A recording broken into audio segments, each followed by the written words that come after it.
نحمده ونستعينه ونستغفره ونتوكل عليه ونعوذ بالله من شرور أنفسنا ومن سيئات أعمالنا من يهده الله فلا مضل له ومن يضلل فلا هادي له وأشهد أن لا إله إلا الله وحده لا شريك له وأشهد أن محمدا عبده ورسوله اللهم صل على محمد وعلى آل محمد كما صليت على إبراهيم وعلى آل إبراهيم إنك حميد مجيد أما بعد فإن خير الكلام كلام الله وخير الهدي هدي محمد صلى الله عليه وسلم وشر الأمور محدثاتها وكل محدثة بدعة وكل بدعة ضلالة وكل ضلالة في النار. أعوذ بالله من الشيطان الرجيم. يا أيها الذين آمنوا اتقوا الله حق تقاته ولا تموتن إلا وأنتم مسلمون. بسم الله الرحمن الرحيم. إنما أموالكم وأولادكم فتنة والله عنده أجر عظيم. സൃഷ്ടാവും സംരക്ഷകനുമായ റബ്ബിനെ ജീവിതത്തിന്റെ എല്ലാ മേഖലയിലും കാത്തുസൂക്ഷിക്കുന്ന യഥാർത്ഥ മുഅ്മിനുകളും മുഖ്ലിസുകളുമായി ജീവിതം ചിട്ടപ്പെടുത്തണമെന്ന് എല്ലാ സത്യവിശ്വാസികളെയും ഉണർത്തുകയാണ്, ഉത്ബോധിപ്പിക്കുകയാണ്. പലതരം രക്ഷിതാക്കളെക്കുറിച്ചും അവരുടെ രക്ഷാകർതൃത്വത്തെ സംബന്ധിച്ചും കഴിഞ്ഞ ഖുതുബയിൽ നമ്മൾ പറഞ്ഞിട്ടുണ്ടായിരുന്നു. മക്കൾ ഉണ്ടാകാനാവശ്യമായ കാര്യത്തിൽ ഇടപെടുക എന്നതിലുപരി അവരുടെ ദീനോ ദുന്യാവോ ഒന്നും നോക്കാത്ത ആളുകളാണ് അതിലൊരു വിഭാഗം. കുട്ടികൾക്ക് വേണ്ട ഭക്ഷണവും വസ്ത്രവും പാർപ്പിടവും അനുബന്ധങ്ങളൊക്കെ ഇഷ്ടം പോലെ ചെയ്തു കൊടുക്കും. എന്നാൽ ദീനിയായ കാര്യത്തിലും വളർച്ചയിലും ശ്രദ്ധിക്കാത്തവരാണ് രണ്ടാമത്തെ വിഭാഗം. രണ്ട് കാര്യങ്ങളും ശ്രദ്ധിക്കും, പക്ഷേ കുട്ടികളെ വളർത്തുന്നിടത്ത് വ്യക്തിപരമായി രൂപീകരിക്കുന്ന ചില ആശയങ്ങൾ ഉണ്ടാകും. ആ ആശയങ്ങൾക്കനുസരിച്ചാണ് അവരെ വളർത്തുക. ആ ആശയം ചിലപ്പോൾ മതത്തിന്റെ ആശയത്തോടും മതത്തിന്റെ കാര്യങ്ങളോട് യോജിച്ചതായിക്കൊള്ളണമെന്നില്ല. ദുന്യാവിന്റെ കാര്യത്തിലാണെങ്കിലും ദീനിന്റെ കാര്യത്തിലാണെങ്കിലും വ്യക്തിപരമായ അഭിപ്രായത്തിലേക്ക് ചുരുങ്ങുകയും അതിനെ ആത്മപരിശോധന നടത്താതിരിക്കുകയും ചെയ്യുന്ന ആളുകളാണവർ. പിന്നെ വാപ്പയും ഉമ്മയും രണ്ട് തട്ടിലായി പോകുന്ന, അഭിപ്രായ വ്യത്യാസത്തിലായി പോകുന്ന ആളുകളുണ്ട്. മറ്റൊന്ന് ഉപദേശം നല്ല രീതിയിൽ നൽകും, പക്ഷെ ജീവിതത്തിൽ ഒട്ടും ഉണ്ടാവുകയില്ല. ഇങ്ങനെ പലതരം രക്ഷിതാക്കളുണ്ട്. ഇതിൽ നമ്മൾ എവിടെ നിൽക്കുന്നു എന്നത് പരിശോധിക്കണം. വിവാഹിതരല്ലാത്ത, മക്കളില്ലാത്ത ആളുകളെ സംബന്ധിച്ചിടത്തോളം അവരുടെ വീട്ടിൽ വളരുന്ന കുട്ടികൾ, അവരുടെ പെങ്ങന്മാരുടെ കുട്ടികൾ, അങ്ങനെയൊക്കെയുള്ള അവരുടെ കാര്യത്തിൽ അവർക്കൊരു ശ്രദ്ധയും ഭാവിയിൽ ഞാൻ എന്താകണമെന്ന ചിന്തയുമാകണം ഇങ്ങനത്തെ കാര്യങ്ങൾ കേൾക്കുമ്പോൾ ഉണ്ടാവേണ്ടത്. ശരിയായ രക്ഷാകർതൃത്വം നിർവഹിക്കുക എന്ന് പറയുന്നത് ഒരു വ്യക്തിയെ സംബന്ധിച്ചിടത്തോളം വളരെ അടിസ്ഥാനപരമായ ആവശ്യമാണ്. എന്ന് പറഞ്ഞു കഴിഞ്ഞാൽ കുട്ടികൾ കുറച്ചൊക്കെ പറഞ്ഞ് കേട്ടിട്ടില്ലെങ്കിൽ പിന്നെ നഞ്ഞ് പോണ വൈക്ക് തൊളിക്കുക എന്നൊരു വർത്താനം പറഞ്ഞ് കഴിച്ചിലാകണ കുറെ ആളുകൾ സാധാരണ ഉണ്ടാവാറുണ്ട്. അതേപോലെ തന്നെ മക്കൾ കുറച്ചൊരു പ്രായമായി കഴിഞ്ഞാൽ ഞാൻ ചെയ്യാനുള്ളതൊക്കെ ചെയ്തു, മദ്രസയിലോനെ 7ാം ക്ലാസ് വരെ പഠിപ്പിച്ചു, അങ്ങനെ ചെയ്തു ഇങ്ങനെ ചെയ്തു, ഇനി ഓനോ എന്റെ പാട്ടിലാകട്ടെ, ഓനോ എന്റെ വൈക്ക് പോകട്ടെ, അവൻ അവന്റെ രീതി സ്വീകരിക്കട്ടെ എന്ന് പറയുന്നവരെയും നമുക്ക് കാണാൻ കഴിയും. പലപ്പോഴും മക്കളോട് പിണങ്ങി ജീവിക്കണവരുണ്ട്. ഇപ്പൊ കഴിഞ്ഞ ദിവസം ഒരു രക്ഷിതാവ് പറഞ്ഞത്, മോന് വന്ന് വാപ്പ ഭക്ഷണം കഴിക്കണോടത്തിരുന്ന വാപ്പ എണീറ്റ് പോകും. മോനെ 100% നിരാകരിച്ചുകൊണ്ടാണ് വാപ്പ ജീവിക്കുന്നത്. പ്രായം കൊണ്ടും ഒക്കെ അവന്റെ 18-ലും 19-ലൊക്കെ കാണിക്കുന്ന ചില സ്വഭാവ പ്രശ്നങ്ങൾ അത് ഭയങ്കര ഒരു വിഷയാക്കിയിട്ട് എടുത്തിട്ട് പിന്നെ ആ കുട്ടിയായിട്ട് ഇനി സംസാരമേ ഇല്ല എന്ന് തീരുമാനിക്കുന്നവരൊക്കെ ഉണ്ടാകാറുണ്ട്.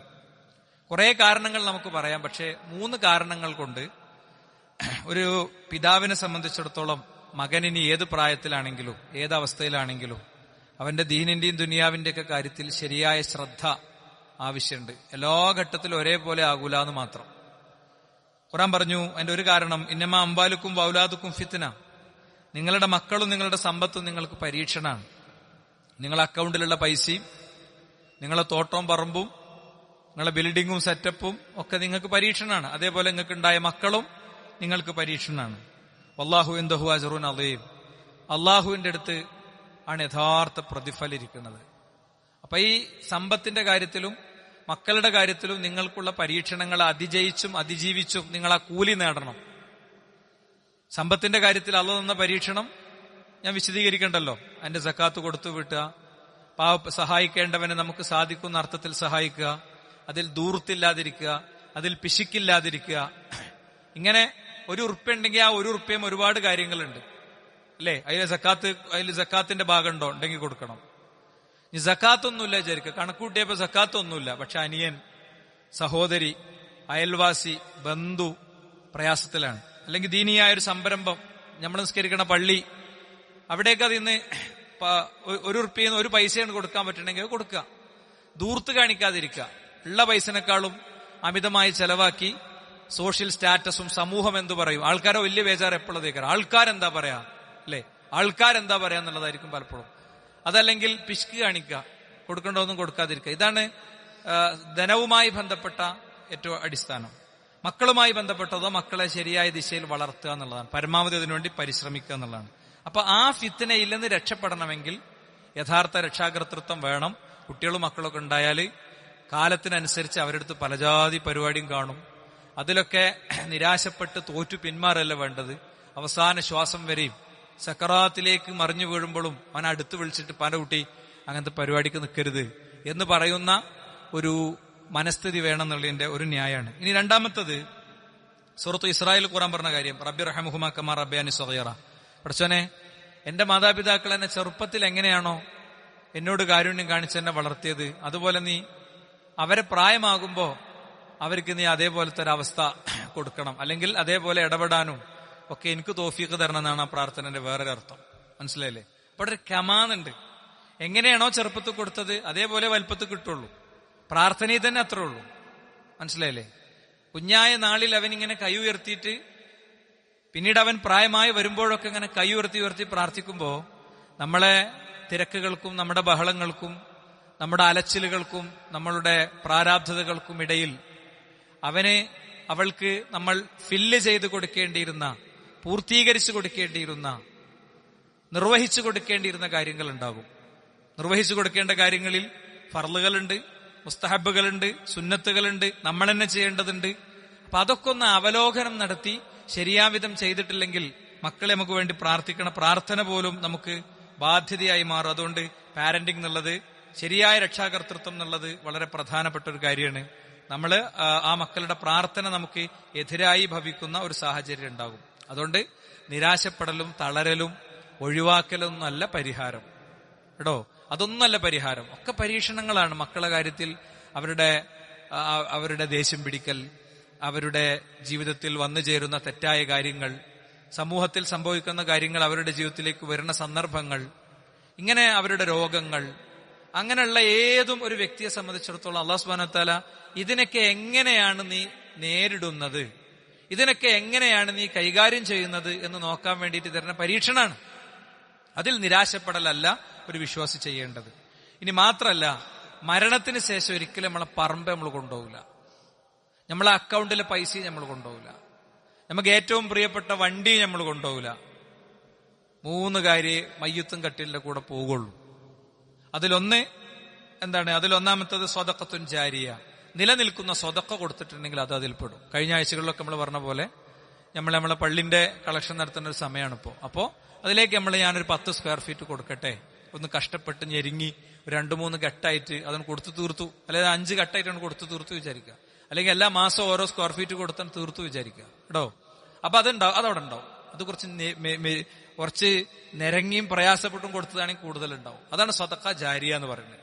അല്ലെങ്കിൽ നമ്മളൊരു കിണർ കുത്തി കൊടുത്തു, അല്ലെങ്കിൽ നമ്മളെടുത്തുള്ള കിണർ അത് നമ്മളെ എല്ലാവർക്കും കൂടി ഉള്ളതാണെന്ന് പറഞ്ഞു, സ്വത്തോഹരി വെക്കുമ്പോ തന്നെ പറഞ്ഞത് എല്ലാവർക്കും കൂടി ഉള്ളതാണ്, എല്ലാവരും ആര് വേണമെങ്കിലും കുടിച്ചോട്ടെ, ആരും അധികാരം പ്രയോഗിക്കാൻ പോകരുത് എന്ന് പറഞ്ഞു വിചാരിക്കുക. ഇനി രണ്ടാമത്തത് ഇൽമു യുൻതഫഉ ബിഹി, ഉപകാരപ്പെടുന്ന വിജ്ഞാനം. നമ്മള് ഉപകാരപ്പെടുന്ന ഒരു ഇൽമി നമുക്ക് കിട്ടി, അത് വേറുള്ളവർക്ക് പകർന്നു കൊടുത്തു. അങ്ങനെ അത് ആളുകൾ കൈമാറി കൈമാറി കൈമാറി കൈമാറി കൈമാറി ഇങ്ങനെ പോയി. അപ്പൊ അത് ആരൊക്കെ 1 കോടി മനുഷ്യർ ചെയ്ത അതിന്റെ കൂലിയൊക്കെ ആ ചെയ്ത ആദ്യം അത് പഠിപ്പിച്ചെടുത്ത വ്യക്തിക്കുണ്ടാകും. മുഹമ്മദ് റസൂലുള്ളാഹി സ്വല്ലല്ലാഹു അലൈഹി വസല്ലം തൊട്ട് എല്ലാവർക്കും ഉണ്ടാകും. അതാണ് ഇൽമു യുൻതഫഉ ബിഹി. പിന്നെ ഇപ്പം മദ്രസ എന്നുള്ളത് ഇൽമു യുൻതഫഉ ബിഹിയാണ്. ഒരു ഖുർആൻ എന്നുള്ളത് ഇൽമു യുൻതഫഉ ബിഹിയാണ്. ഒരു ലഘുലേഖ ഒരാളെടുത്ത് കൊടുക്കുക എന്നുള്ളത് ഇൽമു യുൻതഫഉ ബിഹിയാണ്. അയാൾ അതിന്ന് ഒരു കാര്യം മനസ്സിലാക്കിയത് അത് അടുത്ത ആൾക്ക് ആ കാര്യം പറഞ്ഞു കൊടുത്താൽ അത് പുണ്യകരമായി ഭവിക്കും. വിഷയവുമായി ബന്ധപ്പെട്ട ഭാഗം മൂന്നാമത്തതാണ്. ഇപ്പൊ വലദുൻ സ്വാലിഹു യദ്ഉ ലഹു, അവന് വേണ്ടി പ്രാർത്ഥിക്കുന്ന ഒരു മോന്. അപ്പൊ നമുക്ക് അങ്ങനെ ഒരു മോന് വേണം. നമ്മളെ കുട്ടി നമ്മൾക്ക് വേണ്ടി ഇങ്ങനെ പ്രാർത്ഥിക്കുന്ന ആളാകണം. എവിടെയാണെങ്കിലും ഏത് നേരത്താണെങ്കിലും എപ്പോഴാണെങ്കിലും കൊല്ലത്തിലൊരിക്കൽ ആണ്ട് എന്നും പറഞ്ഞിട്ട് വാപ്പാന്റെ പേരിൽ ഒരു പരിപാടി കിടന്ന് നടത്തിയിട്ട് പ്രാർത്ഥിക്കുന്നതിനെ കുറിച്ചല്ല. അങ്ങനെയാണെങ്കിൽ മദീന പള്ളിയിൽ ആണ്ടില്ലാത്ത വല്ല ദിവസം ഉണ്ടാവും? നമ്മൾ ചരിത്രത്തിൽ എവിടെയെങ്കിലും കാണുന്നുണ്ടോ? ഇല്ലല്ലോ. നമുക്ക് ഇതിനോടൊന്നും വിരോധം ഉണ്ടായിട്ടില്ല. ഇതൊക്കെ ദീനിൽ വേണം. ദീനിലില്ലാത്ത നമുക്ക് ചെയ്യാൻ പറ്റൂല. മതം പഠിപ്പിക്കാത്തത് ചെയ്യാൻ നമുക്ക് നിർവാഹമല്ല. അത് വാപ്പാനോടും ഉമ്മാനോടും സ്നേഹമില്ലാത്തതുകൊണ്ടല്ല. വാപ്പാനോടും ഉമ്മാനോടും സ്നേഹമുള്ളവർക്ക് വാപ്പാക്കും ഉമ്മാക്കൊക്കെ വേണ്ടി സ്വതക്ക കൊടുക്കുക, ഒരു കുഴപ്പമില്ല, ഒരു പ്രശ്നമല്ല, അല്ലേ? സ്വതക്ക കൊടുക്കണേന് യാതൊരു തകരാറുമില്ല. പക്ഷെ അതിനൊരു പ്രത്യേക ദിവസവും സമയവും നിശ്ചയിക്കും. എന്റെ വകുപ്പ് മാറി. അത് അള്ളാഹുവിന്റെ ദീനിൽ വേറെ ശറഅ നമ്മൾ ഉണ്ടാക്കലാണ്. അത് പറ്റൂല. നമുക്ക് വേണ്ടി പ്രാർത്ഥിക്കുന്ന മക്കൾ ഉണ്ടാകണം. അപ്പൊ ആ മോൻ അങ്ങനെയായി വളരാൻ ആവശ്യമായ കാര്യങ്ങൾ നമ്മൾ ചെയ്യണം. അപ്പൊ അതുകൊണ്ട് തന്നെ ഇങ്ങനത്തെ കുറെ കാരണങ്ങൾ കൊണ്ട് നമ്മൾ ഏത് പ്രായത്തിലുള്ള രക്ഷിതാവാണെങ്കിലും, ഇനി വിവാഹം കഴിക്കാത്ത വിവാഹത്തിലേക്ക് എത്തുന്നവരാണെങ്കിലും ഒക്കെ ഈ ഒരു വിഷയമേറെ പ്രാധാന്യമുള്ളതാണ്, പ്രസക്തി ഉള്ളതാണ്. നമ്മളെ മക്കള് നിലവിലുള്ള സമൂഹത്തിൽ നടക്കുന്ന കെണികളിലൊക്കെ പെടാതിരിക്കാൻ എന്താ ചെയ്യുക? നമ്മൾ ചിലപ്പോൾ ചിന്തിക്കും, എന്താ ചെയ്യുക? ആ ചോദ്യത്തിന്റെ ഉത്തരാണ് നമ്മൾ ഇന്ന് പറയാൻ വിചാരിക്കുന്നത്. സമൂഹത്തിൽ പലജാതി കെണികളുണ്ട്. ആ കെണികളിലൊന്നും നമ്മുടെ കുട്ടികൾ പെടരുത്. ചില അടിസ്ഥാനങ്ങൾ നമ്മൾ നിർവഹിച്ച ബാക്കി പഠിച്ചോന്റെ തൗഫീഖാണ്. ഹിദായത്ത് എന്നുള്ള അല്ലാഹു സുബ്ഹാനഹു വ തആല തരേണ്ടതാണ്. നമ്മൾ എന്തൊക്കെ ചെയ്തിട്ടും കാര്യമില്ല. അബൂ ത്വാലിബിന് ഇസ്ലാം കിട്ടാൻ വേണ്ടി അള്ളാഹുവിന്റെ റസൂൽ സല്ലല്ലാഹു അലൈഹി വസല്ലം എങ്ങനെയൊക്കെ പരിശ്രമിച്ചു, പക്ഷെ കിട്ടിയില്ല. അദ്ദേഹം വിശ്വാസിയല്ലാതെ മരണപ്പെട്ടുപോയി. നരകത്തിൽ 2 ചെരുപ്പ് കൊടുക്കുന്നതാണ്. ആ ചെരുപ്പ് ധരിച്ചാൽ തലയിൽ നിന്നിങ്ങനെ തീനാളങ്ങൾ കത്തിജ്വലിച്ചുകൊണ്ടിരിക്കുന്നതാണ്. നരകത്തിലെ ഏറ്റവും ചെറിയ ശിക്ഷ അബൂ ത്വാലിബിനാണെന്ന് അള്ളാഹുവിന്റെ റസൂൽ സല്ലല്ലാഹു അലൈഹി വസല്ലം തങ്ങൾ എത്രത്തോളം സ്നേഹിച്ചു. പക്ഷേ തൗഹീദ് കിട്ടിയില്ല. ലാ ഇലാഹ ഇല്ലല്ലാഹ് മുഹമ്മദ് റസൂലുള്ളാഹ് എന്നുള്ളതിൽ തെറ്റുപറ്റി. അതിൽ തെറ്റുപറ്റിയത് ആരാണെങ്കിലും ഒരു രക്ഷപ്പെടില്ല. ആരാണെങ്കിലും. അതാണ് ഇബ്രാഹിം നബി അലൈഹി ഇസ്ലാമിന്റെ ചരിത്രം പഠിപ്പിക്കുന്നത്. ഇബ്രാഹിം നബി അലൈഹി ഇസ്ലാം വാപ്പാക്ക് വേണ്ടി ശുപാർശ പറഞ്ഞിട്ട് വാപ്പാക്ക് കിട്ടിയില്ലല്ലോ, അല്ലെ? വാപ്പാക്ക് വേണ്ടി ശുപാർശ പറഞ്ഞു, പഠിച്ചവനെ എന്റെ വാപ്പ നരകത്ത് പോണത് എനിക്ക് അപമാനാണ്, വാപ്പാക്ക് സ്വർഗം കൊടുക്കണേ. പക്ഷേ അല്ലാഹു സുബ്ഹാനഹു വ തആല എന്താ ചെയ്ത്? അദ്ദേഹത്തിന്റെ മുന്നിൽ നിന്ന് തന്നെ വാപ്പാനൊരു നികൃഷ്ട ജീവിയാക്കി നരകത്തിലേക്ക് വാപ്പ മറിഞ്ഞു പോണത് കാണിച്ചു കൊടുത്തിട്ട് മനുഷ്യ ചരിത്രത്തോട് പറഞ്ഞു, ഒരു ഷെയ്ഖും ഒരു കോജി ഒരു ബീവിയും രക്ഷിക്കൂല. വാൻ ലൈസ ലിൽ ഇൻസാനി ഇല്ലാ മാ സഅ. മനുഷ്യൻ അവന്റെ പരിശ്രമങ്ങളെ ഉണ്ടാവുകയുള്ളൂ. തിൽക ഉമ്മത്തുൻ ഖദ് ഖലത് ലഹാ മാ കസബത് വലക്കും മാ കസബതും. മുമ്പ് കഴിഞ്ഞവരൊക്കെ നരകത്തിലാണോ സ്വർഗത്തിലാണോ നിങ്ങൾ നോക്കണ്ട. അവര് ചെയ്തിനുള്ളത് അവർക്ക് കിട്ടും, നിങ്ങൾ ചെയ്തിനുള്ളത് നിങ്ങൾക്ക് കിട്ടും, അല്ലെ? അല്ലാത്ത സിർവാസിറത്തൻ വിസ്റ ഉഖറ. ഒരാളും വേറൊരാളുടെ പാപഭാരങ്ങൾ വഹിക്കുകയില്ല. അതുകൊണ്ടാണ് ഫാത്തിമ ബീവിനോട് പറഞ്ഞത്, ഫാത്തിമ നീ എന്റെ കരളിന്റെ കഷ്ണാണ്.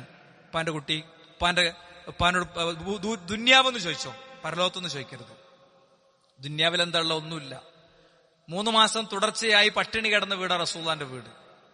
3 മാസം തുടർച്ചയായി നോമ്പെടുത്ത വീടാ റസൂലുള്ളാഹി സ്വല്ലല്ലാഹു അലൈഹി വസല്ലം തങ്ങളുടെ വീട്. ആ വീട്ടിൽ ജീവിക്കുമ്പോഴും ദുന്യാവിന്റെ ചോദിച്ചോ, ഞാൻ എവിടെന്നെങ്കിലും സംഘടിപ്പിച്ചു തരാം, ആരോടെങ്കിലൊക്കെ ചോദിച്ചാൽ കിട്ടും, പക്ഷെ പരലോകത്തെ എനിക്ക് വാങ്ങിത്തരാൻ പറ്റൂല എന്നാണ്. ആ ഓർമ്മ നമുക്ക് എപ്പോഴും വേണം. ആ അസലാണ്ട് ഓർത്താല് നമുക്ക് വേഗം തിരുത്താൻ പറ്റും, നമുക്ക് നിലപാടെടുക്കാൻ പറ്റും, പിന്നെ നമുക്ക് നാട്ടുകാരെ പേടിക്കേണ്ടി വരില്ല. അപ്പൊ അതുകൊണ്ട് സഹോദരന്മാരെ, നമ്മൾ ചെയ്യേണ്ട കുറച്ച് കാര്യമുണ്ട് മക്കളുടെ കാര്യത്തിൽ. നമ്മൾ ചെയ്യേണ്ട കുറച്ച് കാര്യം അത് നമ്മൾ ചെയ്യുന്നുണ്ടോ എന്ന് ചിന്തിച്ചുകൊണ്ട് നമുക്ക് സംസാരം തുടരാം. ഒന്നാമത്തെ കാര്യം പ്രാർത്ഥനയാണ്. ഇന്നത്തെ കാലത്ത് എന്തെല്ലാമാണ് നമ്മൾ കേട്ടുകൊണ്ടിരിക്കുന്നത്. അതൊക്കെ കേൾക്കുമ്പോ നമ്മൾ ഉള്ളുരുകി പടച്ചോനോട് പറയലുണ്ടോ, പടച്ചോനെ എന്റെ കുട്ടി ഇങ്ങനത്തെ കെണികളിൽ നിന്നും പെടുന്ന ഒരു അവസ്ഥ തരല്ലേ. കുറച്ച് കുട്ടികൾ ചേർന്നൊരു കുട്ടീനെ തച്ചാണ്ട് കൊന്നു, അങ്ങനത്തെ ഒരു കൊലയാളിയാക്കി എന്റെ മോനെ നീ മാറ്റല്ലേ. സ്വന്തം അനിയൻ കുട്ടിനെ അടിച്ചു കൊന്നു, ഉമ്മാനെയും കൊല്ലാൻ നോക്കി. അവസാനം വാപ്പിയമ്മയും ബാക്കി കഴിഞ്ഞാൽ വീട്ടിൽ ഞങ്ങളില്ല എന്ന് പറഞ്ഞ് അവര് മീഡിയകൾക്ക് ബൈറ്റ് കൊടുക്കുമ്പോ നമുക്ക് പോലും അത് കേൾക്കുമ്പോ ഒരു ബന്ധം അവരോടില്ലെങ്കിലും നമ്മളെ കണ്ണ് നിറയുന്നുണ്ട്. ഇതൊക്കെ വരുമ്പോ ഒരു മനസ്സിൽ ഇങ്ങനെ പതഞ്ഞു പൊങ്ങുന്ന, പടച്ചവനെ മാത്രം ഇങ്ങനെ ഓർത്തിട്ട് നിറമിഴികളോടെ പ്രാർത്ഥിക്കുന്ന ഒരു പ്രാർത്ഥന നമുക്ക് വരുന്നുണ്ടോ? വെറുതെ ചിന്തിച്ചു നോക്ക്. അഅജസുന്നാസ്, ജനങ്ങളിൽ ഏറ്റവും അശക്തൻ ആരറിയും? ജനങ്ങളിൽ ഏറ്റവും അശക്തൻ പ്രാർത്ഥിക്കാൻ കഴിയാത്തവനാ. പ്രാർത്ഥിക്കാനിരുന്ന 2 മിനിറ്റ് കൊണ്ട് അങ്ങനെ നിൽക്കും, ഒന്നും എവിടെ എത്തൂല. പിന്നെ അങ്ങനെ അശ്രദ്ധയായിട്ടുണ്ട് പോകും, പിന്നെ എണീറ്റുകൊണ്ട് പോകും. അങ്ങനത്തെ ഒരു അവസ്ഥയാണോ നമ്മളുടേത്? നോക്കൂ നിങ്ങൾ, 3 ദഅവാതിൻ മുസ്തജാബാത്തുൻ, 3 പ്രാർത്ഥനകൾക്ക് ഉത്തരമുണ്ട് എന്ന് പറഞ്ഞിട്ട് അതിൽ ഒന്നാമത്തെ കാര്യം പറഞ്ഞത് ദഅവത്തുൽ വാലിദി ലി വലദിഹി, വാപ്പി ഇമ്മിയും ആൺകുട്ടിക്കും പെൺകുട്ടിക്കും വേണ്ടി നടത്തുന്ന പ്രാർത്ഥന. അങ്ങനെ വിചാരിച്ച് നമ്മൾ പ്രാർത്ഥിക്കലുണ്ടോ? നമ്മൾ പലരോടും പ്രാർത്ഥിക്കാൻ പറയും, മത പണ്ഡിതന്മാരോട് ഉസ്താദുമാരോടൊക്കെ ഉസ്താദെ പ്രാർത്ഥിക്കണം കേട്ടോ എന്നൊക്കെ പറയും, അല്ലേ? യഥാർത്ഥത്തിൽ നമ്മളെ കുട്ടികളുടെ കാര്യത്തിൽ നമ്മൾ പറഞ്ഞ പഠിച്ചോൻ കേൾക്കുന്ന അത്രേ ഈ പറഞ്ഞ ഉസ്താദ് പറഞ്ഞാൽ ചിലപ്പോൾ കേട്ടോളന്നില്ല. നമ്മൾ അതിന് സമയമെടുത്ത് ദുആ ചെയ്യാറുണ്ടോ? ഓരോ വിഷയങ്ങളും റബ്ബിനോട് പറയാറുണ്ടോ? ദഅവത്തുൽ മുസാഫിർ, യാത്രക്കാരന്റെ പ്രാർത്ഥന. നമ്മൾ പല യാത്രയും നടത്തലുണ്ട്, നമ്മളെ ദീനുമായിട്ട് ബന്ധപ്പെട്ടതും ദുന്യാവുമായിട്ട് ബന്ധപ്പെട്ടതും എന്തൊക്കെ കാര്യം പറയാനുണ്ട്. പക്ഷേ ആ യാത്ര ക്ഷീണമുള്ള, പരിശ്രമമുള്ള, ത്യാഗമുള്ള യാത്രകൾ എങ്ങനെ അവസാനിക്കലാണ്. 3ാമത്തെ ദഅവത്തുൽ മദ്ലൂം, ആക്രമിക്കപ്പെട്ടവന്റെ പ്രാർത്ഥന. നോക്ക് നിങ്ങൾ, പ്രവാചകന്മാര് പോലും അങ്ങനെയായിരുന്നു. എന്താ ഏറ്റവും ആദ്യത്തെ പ്രാർത്ഥന? എന്താ? മക്കളെ കിട്ടുമ്പോ തന്നെ അതിലൊരു വലിയ സംഗതി ഉണ്ട്. എന്താ? വസക്കരിയ ഇദ് നാദാ റബ്ബഹു, സക്കരിയ അലൈഹിസ്സലാം അള്ളാഹിനെ വിളിച്ചു, റബ്ബി ലാ തദർനി ഫർദ, നീ എന്നെ ഒറ്റക്കാക്കല്ല പഠിച്ചോനെ, വഅൻത ഖൈറുൽ വാരിസീൻ, നീയാണ് ഏറ്റവും വലിയ അനന്തരാവകാശികളൊക്കെ കൊടുക്കണോൻ, അനന്തരാവകാശികളൊക്കെ ഉള്ളവനൊക്കെ നീയാണ്. അപ്പൊ എന്നെ നീ ഒറ്റക്കാക്കല്ല പഠിച്ചോനെ എന്നാണ്. എനിക്ക് മക്കളെ വേണേ പഠിച്ചോനെ എന്ന് അദ്ദേഹം അല്ലാഹു സുബ്ഹാനഹു വതആലയോട് ആദ്യം പ്രാർത്ഥിച്ചത്. എന്നിട്ട് അദ്ദേഹം ഒന്നുകൂടി പ്രാർത്ഥിച്ചു, റബ്ബി ഹബ്ലി മിൻ ലദുൻക ദുർരിയതൻ ത്വയ്യിബ, എനിക്ക് നല്ല കുട്ടിനെ കൊണ്ടാ, അല്ലേ? കയ്യിനും കാലിനൊന്നും കോറുങ്ങേടില്ലാത്ത, ബുദ്ധിമുട്ടില്ലാത്ത കുട്ടിനെ തരണം എന്നൊക്കെ നമ്മൾ പ്രാർത്ഥിച്ചിട്ടുണ്ടാവും. കുട്ടി കയ്യിൽ വരുമ്പോ ഈ പ്രായമായ ഉമ്മമാരൊക്കെ വന്നിട്ട് ആദ്യം കുട്ടിന്റെ വിരലൊക്കെ ഒന്ന് നോക്കും, മുഖമൊക്കെ ഒന്ന് നോക്കും, അല്ലെ ആണാണോ പെണ്ണാണോ എന്നൊക്കെ ഒന്ന് നോക്കും. നമ്മള് ഭയങ്കര ആശ്വാസമാണ്. പഠിച്ചോനെ ഈ കുട്ടി വലുതായിട്ട് ഈ കോർങ്ങേടില്ലാത്ത, മലപ്പുറത്തെ വെട്ടത്തൂരത്തെ നാടൻ ഭാഷയിൽ പറഞ്ഞാൽ ഒരു കോർങ്ങേടില്ലാത്ത ഈ കയ്യിൽ കത്തിയെടുത്തിട്ടോ കുത്തുണൊരു കുട്ടിയാകരുത് എന്ന് നമുക്ക് എത്രത്തോളം ചിന്തിക്കാൻ പറ്റുന്നുണ്ട്, എന്ന് നമുക്ക് എത്രത്തോളം ആലോചിക്കാൻ പറ്റുന്നുണ്ട്. ഇപ്പൊ ദുർരിയത്ത് ത്വയ്യിബ് കിട്ടാൻ പ്രാർത്ഥിച്ചിട്ടുണ്ടോ? നമ്മള് സ്വാലിഹായ സന്താനത്തെ കിട്ടാൻ വേണ്ടി പ്രാർത്ഥിച്ചിട്ടുണ്ടോ? ഇപ്പൊ വലതുൻ സ്വാലിഹുൻ യദ്ഉ ലഹു, അല്ലെ? സ്വാലിഹായ കുട്ടിയെ നിങ്ങൾക്ക് വേണ്ടി പ്രാർത്ഥിക്കുള്ളൂ. ഇനി ഇബ്രാഹിം നബി അലൈഹി സ്വലാം പ്രാർത്ഥിച്ചത് എന്തിനാ?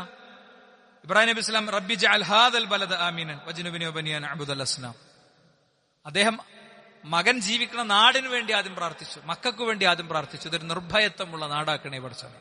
ആർക്കൊക്കെ എന്തൊക്കെ പൂതിയുണ്ട് മക്കന്റെ മേലെ, എന്താ ആർക്കും അടുക്കാൻ കഴിയാത്തത്? എന്താ ആരും അങ്ങോട്ട് ഓങ്ങാത്തത്? എന്താ പറ്റാത്തത്? അത് പടച്ച റബ്ബ് ഒരുക്കിയ ഒരു സുരക്ഷിതത്വമാണ്. ഇനി കഅബയെ തകർക്കപ്പെടുന്ന ഒരു ദിവസം വരുന്ന അള്ളാഹുവിന്റെ റസൂലിനെ പഠിപ്പിച്ചിട്ടുണ്ട് കേട്ടോ. അതൊന്നും കാണേണ്ട അവസ്ഥ അള്ളാഹു നമുക്ക് തരാതിരിക്കുമാറാകട്ടെ. അന്ത്യദിനത്തിന്റെ അടയാളങ്ങളിൽ പഠിപ്പിച്ചിട്ടുണ്ട്, കഅബാലയം ആക്രമിക്കപ്പെടുമെന്ന് പഠിപ്പിച്ചിട്ടുണ്ട്. ഇനി നോക്കൂ നിങ്ങൾ, വജ്നുബിനിയോ ബനിയ നഅ്ബുദൽ അസ്നാം, എന്നെയും എന്റെ സന്തതികളെയും നീ വിഗ്രഹാരാധനയിൽ നിന്ന് കാക്കണേന്ന്. നമ്മള് വാപ്പിയും വാപ്പാന്റെ വാപ്പിയൊക്കെ എടുത്ത നിലപാടിലാണ് പോന്നാ നേരെ ഡയറക്റ്റ് സ്വർഗത്തേക്ക് എന്നാണ് എവിടെയോ നമ്മൾ പറഞ്ഞു പറ്റിക്കപ്പെട്ടിട്ടുള്ളത്. എന്നാൽ വിശ്വാസം ബോധ്യപ്പെടുത്തുന്നതിന്റെ ഭാഗമായി വാപ്പുണ്ടാക്കുന്ന വിഗ്രഹത്തിന്റെ കഴുത്തിൽ കോടാലി ചാർത്തിയിട്ട്, വിഗ്രഹങ്ങൾ ഉടച്ചതിന്റെ ശേഷം കോടാലി ചാർത്തിയിട്ട് വലിയ ആളായിരിക്കും ഇത് ചെയ്തത് എന്ന് അവരെ ചിന്തിപ്പിക്കാൻ വേണ്ടി പറഞ്ഞ ഇബ്രാഹിം നബി അലൈഹി സ്വലാം, അദ്ദേഹമാണ് ഈ പറയണ എന്നെ നീ വിഗ്രഹാരാധന കാക്കണേ. ഞമ്മക്കാണെങ്കിലോ നമ്മളെടുത്ത് ശിർക്ക് വരണീലും നമ്മളെ മക്കളെടുത്ത് വിശ്വാസ വ്യതിയാനം വരണീലും ഒന്നും ഒരു പേടിയില്ല. ഇന്നേ വരെ പേടിച്ചിട്ടുണ്ട്. നമ്മള് അറ്റാക്ക് വരുന്ന പേടിച്ചിട്ടുണ്ടാവും, കിഡ്നി അടിച്ചു പോകുന്ന പേടിച്ചിട്ടുണ്ടാകും, അല്ലെ? ഇതൊക്കെ നമ്മൾ പേടിച്ചിട്ടുണ്ടാകും. പക്ഷെ എന്റെ വിശ്വാസത്തിൽ പ്രശ്നം വരിക, എന്നിട്ട് എനിക്കത് മനസ്സിലാകാതിരിക്കുക, എന്നിട്ട് ഞാൻ മരിച്ചു പോവുക, നാട്ടുകാരൊക്കെ എന്നെ ഞാൻ മുസ്ലിമാണെന്നുള്ള ആൾക്ക് മറവി ചെയ്യുക. അള്ളാഹു നമ്മളെ കാത്ത് രക്ഷിക്കുമാറാകട്ടെ. പല ജാതി യൂട്യൂബ് ചാനലും അവിടെ ഇവിടെയൊക്കെ യുക്തിവാദികളുടെ സ്പീച്ചൊക്കെ കേട്ട് അള്ളാഹുവിന്റെ റസൂലിനെ കുറിച്ച് തെറ്റിദ്ധാരണ ഉണ്ടായി, മനസ്സിലൊരു വിമ്മിഷ്ടമുണ്ടായി. എത്ര മനുഷ്യന്മാർ മരിച്ചുകൊണ്ട് സുഹൃത്തുക്കളെ. യുസ്ബിഹു റജുലു മുഅ്മിനൻ വയുംസി കാഫിറ. കോളേജിക്ക് പോയപ്പോ മുഅ്മിനായിരുന്നു, കോളേജിൽ നിന്ന് വന്നപ്പോ കാഫിറായിന്ന മക്കളെ ഭാഷയ്ക്ക് പറഞ്ഞതിന്റെ അർത്ഥം. അവിടുന്ന് അവന്റെ ഫ്രണ്ട് അയച്ചെടുത്ത ഒരു ലിങ്കിൽ കുടുങ്ങി. അപ്പൊ ഇതൊക്കെ നമ്മുടെ ഉള്ളിൽ നിന്നിങ്ങനെ പതഞ്ഞു പൊങ്ങുന്ന ആത്മാർത്ഥമായ പ്രാർത്ഥനകളായി മാറുക എന്നുള്ളതാണ്. അവന്റെ കയ്യിൽ ആവശ്യമില്ലാത്ത പാക്കും അവന്റെ കയ്യിൽ ആവശ്യമില്ലാത്ത സാധനങ്ങളൊന്നും വരരുത് എന്നുള്ള മനസ്സുണ്ടാകുക എന്നുള്ളതാ. നോക്കൂ, നിങ്ങൾ ഇബ്രാഹിം നബി അലൈഹി സ്വലാമിന്റെ പ്രാർത്ഥനയാണ്. എന്താ അറിയോ? റബ്ബി ജഅൽനി മുഖീമ സ്വലാത്ത്, എന്നെ നിസ്കാരം നിലനിർത്തണോനാക്കണേ. ഇബ്രാഹിം നബി അലൈഹി സ്വലാമിന്റെ പ്രാർത്ഥനയാണ് കേട്ടോ. വളരെ പ്രായം ചെന്നൊരു കാരണവരുണ്ട്. ഇവരെ 2 മക്കൾക്കും മുട്ടുമാറ്റൽ ശസ്ത്രക്രിയ നടത്തിയിട്ടുണ്ട്. അപ്പൊ ഒരു പറയും, ഞങ്ങളെ വാപ്പാക്ക് ഒരു പ്രശ്നമില്ല, മൂപ്പര് നല്ല ഉഷാറുള്ള സുജൂദ് റുക്കും ഒക്കെ. അപ്പൊ ഞാനിത് തമാശയായിട്ട് മൂപ്പരോട് പറഞ്ഞു, മൗലവി റബ്ബി ജഅൽനി മുഖീമ സ്വലാത്ത്, പടച്ചോനെ എന്നെ നീ നിസ്കാരം നിലനിർത്തണോനാക്കണമെന്ന് ഇബ്രാഹിം നബി അലൈഹി സ്വലാമിന്റെ പ്രാർത്ഥനയ്ക്കേ ശരിക്ക് കയ്യും കാലും ഒക്കെ മടക്കി നിർത്തി ശരിക്ക് നിസ്കരിക്കാൻ കഴിയണോനാക്കണേ എന്നുള്ളൊരു അർത്ഥം കൂടി ഉണ്ട്. ഞാനത് എനിക്ക് ഓർമ്മ വെച്ച നാൾ മുതൽ നടത്തുന്ന പ്രാർത്ഥന അതന്നെയാണ്. അത് അൽഹംദുലില്ലാ. ഓൽക്കൊന്നൊരു ശ്രദ്ധയില്ല, എന്താ തിന്നണത് എന്താ കുടിക്കണമെന്നൊരു ഓർമ്മ ഓൽക്കില്ല അല്ലേ. നമ്മൾ എത്ര ആള് ആലോചിക്കുന്നുണ്ട്, നമ്മളെ ജീവിതത്തിൽ എത്ര ആള് നമ്മൾ ചിന്തിക്കുന്നുണ്ട്, എനിക്ക് കൈയും കാലൊക്കെ നേരെ മടക്കിച്ച് നിസ്കരിക്കാനൊക്കെ ഉള്ള ഒരു തൗഫീഖ് തരണേ. ശാരീരിക പരിമിതി വരുമ്പോ ഇരുന്ന് നിസ്കരിക്കുക, പറ്റണമാര് നിസ്കരിക്കുക എന്നുള്ളത് വാജിബാ. ഇപ്പൊ ഒരാൾക്ക് സുജൂദ് ചെയ്യാൻ പാടില്ല എന്ന് ഡോക്ടർ പറഞ്ഞു, അയാൾക്ക് പ്രശ്നങ്ങൾ ഉണ്ടാകും. അയാൾ ഭയങ്കര ത്യാഗം സഹിച്ച് സുജൂദ് ചെയ്തതിന് കൂലിയൊന്നും കിട്ടൂല. അയാളുടെ രോഗിയാണ്, അയാളുടെ രോഗത്തിന്റെ അവസ്ഥക്കനുസരിച്ച് അയാൾ ചെയ്യാൻ പറ്റുള്ളൂ. ഞാൻ ആ വിഷയത്തെ കുറിച്ചല്ല പറയുന്നത്, മറിച്ച് ഇതൊക്കെ ഒരു ആഗ്രഹമായിട്ട് നമ്മുടെ ഉള്ളിലുണ്ടോന്നാണ്. നമ്മുടെ ആഗ്രഹങ്ങൾ എന്നുള്ള ലിസ്റ്റിൽ ഇതൊക്കെ ഉണ്ടോ? ഇതൊക്കെ ഉണ്ടാകുമ്പോഴാണ് എന്താ ഒമിൻ ദുർരിയത്തി, എന്റെ മക്കളെ നിസ്കരിക്കണവരാക്കണേ പഠിച്ചോനെ. റബ്ബന വതഖബ്ബൽ ദുആ. ഇത് എപ്പോഴാ പ്രാർത്ഥിക്കണ അറിയങ്ങള്? കഷ്ടപ്പെട്ട് 10-90 വയസ്സുള്ള ഒരു വാപ്പിയും ചെറിയ മോനും. ആ ചെറിയ മോനിങ്ങനെ ആകുള്ളൊരു കുട്ടി അവന്റെ തോളിൽ ഇങ്ങനെ കല്ലുകൊണ്ടെന്ന് ഏറ്റിയിട്ട് വാപ്പാക്ക് കൊടുക്കാണ് കഅബാല ഉണ്ടാക്കാൻ. പണിയൊക്കെ കഴിഞ്ഞപ്പോഴായി പ്രാർത്ഥന, റബ്ബന വതഖബ്ബൽ ദുആ. ഞങ്ങളുടെ അടുത്ത് നീ കഅബാല ഉണ്ടാക്കിയത് സ്വീകരിക്കണമെന്ന് മാത്രമല്ല, ഞങ്ങൾ പ്രാർത്ഥിച്ചതും നീ സ്വീകരിക്കണേന്നാണ്. അപ്പോ പ്രാർത്ഥനയാണ് സുഹൃത്തുക്കളെ ഒന്നാമത്തത്. ഫുളൈൽ ബിൻ ഇയാദ് റഹിമഹുല്ലാ പറഞ്ഞിട്ടുണ്ട്, അദ്ദേഹത്തിന്റെ മോനെ കുറിച്ച് പറയാ, അള്ളാഹിനോട് പറയാ, അല്ലാഹുമ്മ ഇന്നക തഅലമു, പടച്ചോനെ നിനക്കറിയാം, ഇന്നി ഇസ്തഹത്തു ഫീ തഅദീബി വലദി അലി, എന്റെ മകൻ അലിനെ ഞാൻ മര്യാദ പഠിപ്പിക്കാനും ചിട്ടയുള്ളവനാക്കാനും വേണ്ടതൊക്കെ ഞാൻ ചെയ്തു എന്ന് നിനക്കറിയാം. ഫലമസ്തത്തെ, എനിക്ക് പറ്റൂല, എനിക്ക് ചെയ്യാൻ പറ്റിയതൊക്കെ ഞാൻ ചെയ്തു, പക്ഷെ എനിക്ക് അവനെ നഷ്ടപ്പെടാൻ പാടില്ല. അതുകൊണ്ട് ഫഅദ്ദിബുഹു, എന്റെ മകനെ എനിക്ക് നീ, എന്റെ മോനെ എനിക്ക് നീ അദബുള്ളവനാക്കി തിരിച്ചേൽപ്പിക്കണേ. ആരാ? ഫുളൈൽ ബിൻ ഇയാദ് എന്ന് പറഞ്ഞ ഏറ്റവും പരിത്യാഗമുള്ള, ഏറ്റവും സൂക്ഷ്മമായ ജീവിതം നയിച്ച ചരിത്രത്തിലെ ഒരു മഹാവ്യക്തിയാണ്. അദ്ദേഹത്തിന്റെ മോനെ ഉദ്ദേശിക്കും വിധം കൈകാര്യം ചെയ്യാൻ പ്രയാസം ഉണ്ടായിട്ടുണ്ട് എന്നാണ്. അപ്പൊ ഞമ്മക്കൊക്കെ ഉണ്ടാവും എന്നുള്ളത് ഉറപ്പല്ലേ? പക്ഷെ അദ്ദേഹം കണ്ണ് നിറഞ്ഞ് പ്രാർത്ഥിച്ചു. മഹാനായ ഇമാം ദഹബി റഹിമഹുല്ലാ പറയാണ്, എന്താ, ഇന്ന അലിയൻ ഖാന ബഅദഹു മിൻ കിബാരിൽ ഔലിയ, അദ്ദേഹം ഉന്നതരായ ഔലിയാക്കളിൽപ്പെട്ട ആളായിട്ട് പിന്നെ മകൻ അലി മാറി. വകാന ഖാനിതൻ ലില്ലാഹ്, അള്ളാഹിനെ ഏറെ സൂക്ഷിക്കുന്ന വ്യക്തിയായിരുന്നു. ഖാശിഅൻ, കീഴൊതുങ്ങി ജീവിക്കുന്ന ആളായിരുന്നു. പിന്നെ വഹാദാ മിൻ ദുആഇ അബീഹി ലഹു, വാപ്പ മോന് വേണ്ടി നടത്തിയ പ്രാർത്ഥന കൊണ്ടാണ് ഇങ്ങനെ സംഭവിച്ചത്. അപ്പോ നമ്മൾ നമ്മളെ മക്കൾക്ക് വേണ്ടി പ്രാർത്ഥിക്കുക എന്നുള്ളതാണ്. അതോടൊപ്പം എതിരിൽ പ്രാർത്ഥിക്കാതിരിക്കുക എന്നുള്ളതാണ്. വലാ തദ്ഉ അലാ അൻഫുസിക്കും, നിങ്ങൾ നിങ്ങൾക്കെതിരെ പ്രാർത്ഥിക്കരുത്. വലാ തദ്ഉ അലാ ഔലാദിക്കും, നിങ്ങൾ നിങ്ങളുടെ കുട്ടികൾക്കെതിരിൽ പ്രാർത്ഥിക്കരുത്. വലാ തദ്ഉ അലാ ഖദമിക്കും, നിങ്ങൾ നിങ്ങളെ സേവിക്കാമെന്ന ജോലിക്കാർക്കും ജീവനക്കാർക്കും എതിരിൽ പ്രാർത്ഥിക്കരുത്. കാരണം ലാ തുവാഫിഖു മിനല്ലാഹി തആല സഅതൻ യുസ്അലു ഫിഹാ അതാഉൻ ഫയസ്തജീബ ലക്കും, ചില പ്രത്യേകം പ്രാർത്ഥനയ്ക്ക് കിട്ടുന്ന സമയങ്ങളിൽ നിങ്ങളുടെ ഈ വാക്കുകളൊക്കെ പ്രാർത്ഥനയായിട്ട് മാറിയാൽ പിന്നെ നിങ്ങൾ കഷ്ടപ്പെടേണ്ടി വരുന്നതാണ്. മനസ്സിലായില്ലേ? അപ്പൊ അതെന്താ, നമ്മളിങ്ങനെ പടച്ചോനെ എന്റെ മോനെ നശിപ്പിക്കണമെന്നൊന്നും പറയില്ല. പക്ഷെ നമ്മളൊരു വൈകാരികതയിൽ ചിലപ്പോൾ പറഞ്ഞു പോകും, നീ നന്നാവൂലടാ എന്നൊക്കെ ചിലപ്പോൾ പറഞ്ഞു പോകും. അധ്യാപകർ പറയും, അതേപോലെ തന്നെ രക്ഷിതാക്കൾ പറയും. ആ വാക്കുകളൊക്കെ ഒരു പ്രാർത്ഥനയായിട്ട് ചിലപ്പോൾ പടച്ചോൻ പരിഗണിക്കും. കാരണം മാതാപിതാക്കളെ മാനിക്കുക, ബഹുമാനിക്കുക എന്നൊക്കെ പറയുന്ന മക്കളുടെ ബാധ്യതയാണ്. മാതാപിതാക്കൾക്ക് എന്തൊക്കെ കുറവും എന്തൊക്കെ പരിമിതി ഉണ്ടെങ്കിലും അത് മക്കളുടെ കടമയും ബാധ്യതയുമാണ്. ആ കടമയും ബാധ്യതയും അവർ നിർവഹിക്കുമ്പോൾ അവരെടുത്ത് വരുന്ന വീഴ്ചകൾ അത് ഗൗരവപൂർവ്വം പരിഗണിക്കേണ്ടതും പരിഹരിക്കേണ്ടതുമായ ഒരു തലാണ്. ഇനി രണ്ടാമത്തെ ഒരു കാര്യം എന്ന് പറയുന്നത് മാതൃക കാണിക്കലാണ്. മാതൃക കാണിച്ചു കൊടുക്കണം. അതാണ് ഏറ്റവും വലിയ പാരന്റിംഗ് എന്ന് പറയുന്നത് കേട്ടോ. ഇപ്പൊ പലപ്പോഴും ഞാനൊരു ഉദാഹരണം പറയുകയാണെങ്കിൽ, ബസ്സിൽ പോകുമ്പോ ടിക്കറ്റ് എടുക്കേണ്ട പ്രായം കുട്ടിക്കായിട്ടുണ്ടാവും. നമ്മളെന്ത് ചെയ്യും, അത്രയിലായിരിക്കും LKG അറിയും, സംഭവം 2ാം ക്ലാസ്സിൽ എത്തിയിട്ടുണ്ടാവും. അപ്പൊ കുട്ടി അവിടുന്ന് പഠിക്കണ മാതൃക എന്താ? ബസ്സിലൊക്കെ ആവുമ്പോ പൈസന്റെ കാര്യത്തിലൊക്കെ എങ്ങനെയാ ചെയ്യേണ്ടതെന്നാണ് പഠിക്കുക. ചെറിയൊരു കാര്യമാണ്. നമുക്ക് അവിടെ ഒരു 15 ഉറുപ്പ്യന്റെ ചെലവാണ്. അതിനു വേണ്ടിയാണ് എന്ത് ചെയ്യണത്, നമ്മളെ കുട്ടിനെ നമ്മൾ നശിപ്പിക്കണത്. അല്ലെങ്കിൽ നമ്മളെ ഉള്ളിലുണ്ടാവും, പുറത്ത് ഞാനിവിടെ അല്ലാതെ പറഞ്ഞോളാം. ഇതിൽ നിന്നൊക്കെ കുട്ടി യഥാർത്ഥത്തിൽ ഒരു പാഠം യഥാർത്ഥത്തിൽ എടുക്കുന്നുണ്ട്. Waste management. നമ്മൾ തന്നെ പഴം കഴിച്ചിട്ട് നേരെ അതിന്റെ തൊലി മുറ്റത്തേക്ക്, അല്ലേ? നമ്മൾ തന്നെ ആകെ കാർക്കിച്ചിട്ട് നേരെ മുറ്റത്തേക്ക്. അപ്പൊ നമ്മളെ മുറ്റാകൊണ്ട് തുപ്പണീന് പ്രശ്നം ഉണ്ടാവില്ല, പക്ഷെ വേറെ സ്ഥലത്തെത്തുമ്പോൾ അതിൽ വ്യത്യാസങ്ങൾ ഉണ്ടാകും. നമ്മൾ തന്നെ കോഴിന്റെ എല്ലിലുള്ളതൊക്കെ ഇങ്ങനെ വെറുതെ രണ്ടാക്കിയിട്ട് ഫുഡൊക്കെ അതിമ വേസ്റ്റ് ഉണ്ടാവും. നമ്മളെ പാത്രത്തിൽ തന്നെ തുടച്ച് വൃത്തിയാക്കി എടുത്തിട്ടുണ്ടാവില്ല. നമ്മളൊക്കെ കാണിച്ചു കൊടുത്തിട്ട് ഓരോ ദിവസം ആവർത്തിച്ച് പറഞ്ഞ് പഠിപ്പിച്ചാണ് പോകേണ്ടത്. അല്ലിമു ഔലാദക്കും അസ്ദിഖ ബിൽ ഖൗലി വൽ ഫിഅൽ. സത്യസന്ധത നിങ്ങൾ നിങ്ങളുടെ മക്കളെ പഠിപ്പിക്കേണ്ടത് വാക്കുകൊണ്ടും പ്രവൃത്തി കൊണ്ടുമാണ്. നീ സത്യം പറയണം മോനെ എന്ന് പറഞ്ഞാൽ മാത്രം പോരാ, സത്യം പറഞ്ഞ് കാണിച്ചു കൊടുക്കണം. പരിക്കുള്ള സത്യങ്ങൾ പറയേണ്ടി വരുമ്പോൾ അത് മക്കൾ കൂടി അറിയണം. മനസ്സിലായില്ലേ? ഇതിപ്പോ ഇവിടെ എത്ര സ്ക്വയർ ഫീറ്റ് ഉണ്ട് എന്ന് അളക്കാൻ വന്ന ആളോട് 1900 ഉള്ളൂ എന്ന് പറഞ്ഞാല് എന്താ, അതിനൊരു പൈസയാണ്. ഇത് 2100 ഉണ്ട് പറഞ്ഞാൽ പൈസ കൂടും. അപ്പൊ നമുക്ക് ഇതിൽ കൂടെ 20,000 ഉറുപ്പ്യ പോയി. നമുക്ക് സത്യം പറഞ്ഞാൽ മതി. ഇങ്ങനെ കാണിച്ചു കൊടുക്കുക എന്നുള്ളതാണ്. ഫൈദ ഹദ്ദസ്തുമൂഹും, നിങ്ങൾ അവരോട് സംസാരിക്കുകയാണെങ്കിൽ ഫലാ തക്ദിബു അലൈഹിം, അവരോട് നിങ്ങൾ കളവ് പറയരുത്. വൈദ വഅതുമൂഹും, നിങ്ങൾ അവരോട് വാക്ക് പറഞ്ഞാൽ ലാ തുഖ്ലിഫു വഅദകും, വാക്ക് നിങ്ങൾ ലംഘിക്കരുത്. എനിക്ക് ഞാൻ ഐസ്ക്രീം വാങ്ങിത്തരാന്ന് പറഞ്ഞു, വാങ്ങിത്തരാന്ന് വാങ്ങിക്കൊടുക്കണം, അല്ലെങ്കിൽ പറയരുത്.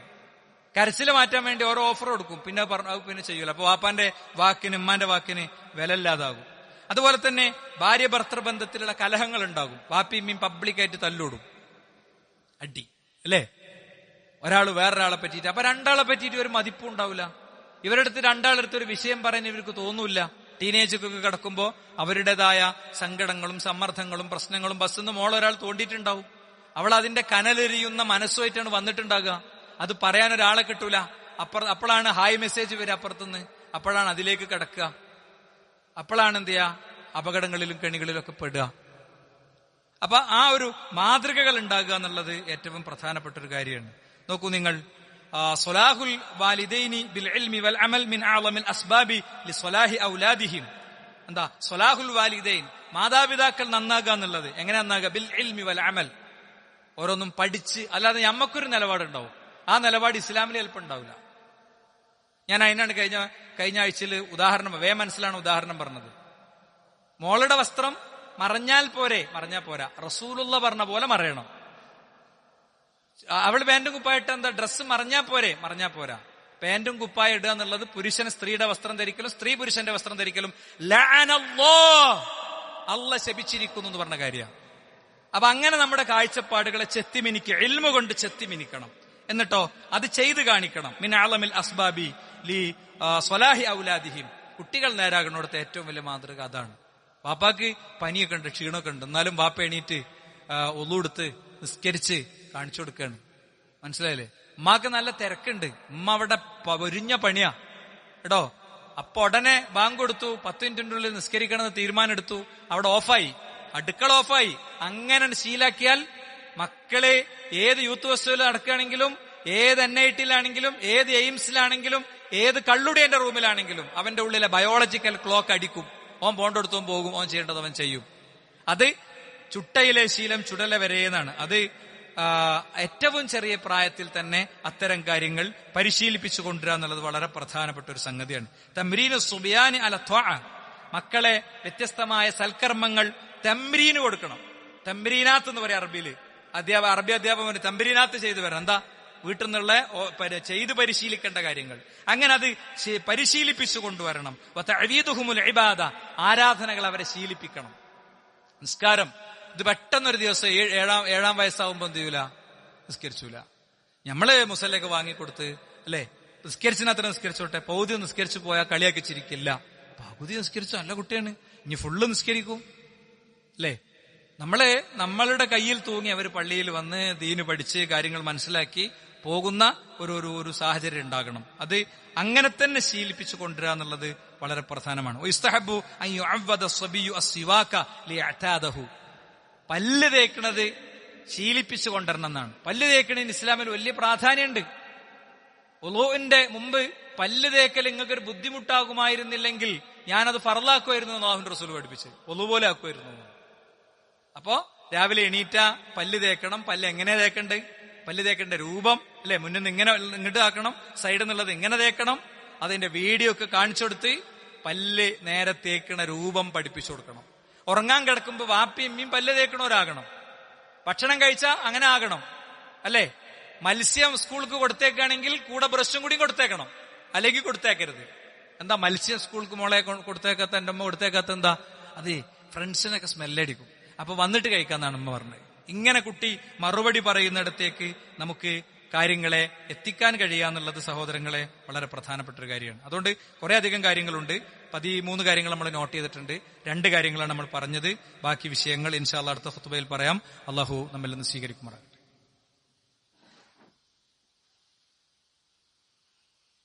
അൽഹംദുലില്ലാഹ് വസ്സലാത്തു വസ്സലാമു അലാ റസൂലില്ലാഹ് വഅലാ ആലിഹി വസഹ്ബിഹി അജ്മഈൻ. അമ്മാ ബഅദ്. സൃഷ്ടാവും സംരക്ഷകനുമായ റബ്ബിന്റെ വിധിവിലക്കുകൾ ജീവിതത്തിലുടനീളം പാലിക്കണമെന്ന് ഒരിക്കൽ കൂടി ഉണർത്തുകയാണ്, ഉത്ബോധിപ്പിക്കുകയാണ്. സഹോദരന്മാരെ, ഈ മക്കളെ വളർത്തുക എന്നുള്ളത് നമ്മൾ ശരിക്കും പഠിച്ചന്നെ ചെയ്യേണ്ടതാണ്. പ്രത്യേകിച്ച് പുതിയ കാലത്ത് അത് വളരെ ഗൗരവമുള്ളതാണ്. അതുകൊണ്ട് കുറച്ചധികം കാര്യങ്ങൾ നമ്മൾ പറയാൻ ശ്രമിക്കുന്നുണ്ട്. അതിന്റെ ഇടയിൽ വേറെ നിർബന്ധമുള്ള വിഷയങ്ങൾ കയറി വന്നാൽ സാമൂഹിക സാഹചര്യങ്ങളൊക്കെ വെച്ചിട്ട് പറയേണ്ടതെങ്കിലും വിഷയങ്ങളുണ്ടെങ്കിൽ അത് പറയാമില്ലെങ്കിൽ കുറച്ച് സമയം ഇങ്ങനത്തെ കാര്യങ്ങൾ പറയാനാണ് വിചാരിക്കുന്നത്. അതുകൊണ്ട് കുടുംബിനികളെ കൂടി നമ്മൾ കൊണ്ടുവരാൻ ശ്രദ്ധിക്കുക, പള്ളിയിൽ കൊണ്ടുവരാൻ ശ്രദ്ധിക്കുക. ഏറ്റവും ചുരുങ്ങിയത് ഇനി നിർവാഹമല്ല, ഒരിക്കലും കൊണ്ടുവരാൻ നിർവാഹമില്ലെങ്കിൽ പിന്നെ നമ്മൾ ഖുത്ബ റെക്കോർഡ് ചെയ്യണത് അത്തരം സൗകര്യങ്ങൾക്ക് വേണ്ടിയാണ്.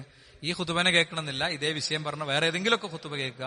നല്ല ക്ലാസ്സുകളുണ്ട് പീസ് റേഡിയോയിലൊക്കെ, തുടർച്ചയായി ഒരുപാട് വിഷയങ്ങൾ. നമ്മളെ യാത്രനെ ഒന്നും ബാധിക്കില്ല. യാത്രയിൽ അങ്ങനെ ഇട്ട് കേട്ട് പോയാൽ മതി.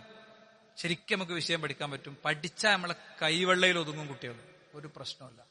പടച്ചോന്റെ തൗഫീഖ് ഉണ്ടെങ്കിൽ നമ്മളെ കൈവെള്ളയിൽ ഒതുങ്ങും. പക്ഷെ നമ്മളായിട്ട് ചെയ്യേണ്ട നമ്മൾ ചെയ്യണം. അപ്പൊ ആ വഴിയിലെ നമ്മുടെ ഒരു സ്റ്റെപ്പാണ്. നമ്മള് നോമ്പിന് കുട്ടികൾക്ക് വേണ്ടിയിട്ട് 7ാം ക്ലാസ് മുതൽക്കുള്ള കുട്ടികൾക്ക് വേണ്ടിയിട്ട് നമ്മൾ ഒരു CRE പഠന സംരംഭം ഇവിടെ തുടങ്ങി വെച്ചിട്ടുണ്ട്. കഴിഞ്ഞ ആഴ്ച നമ്മൾ അവധി കൊടുത്തു.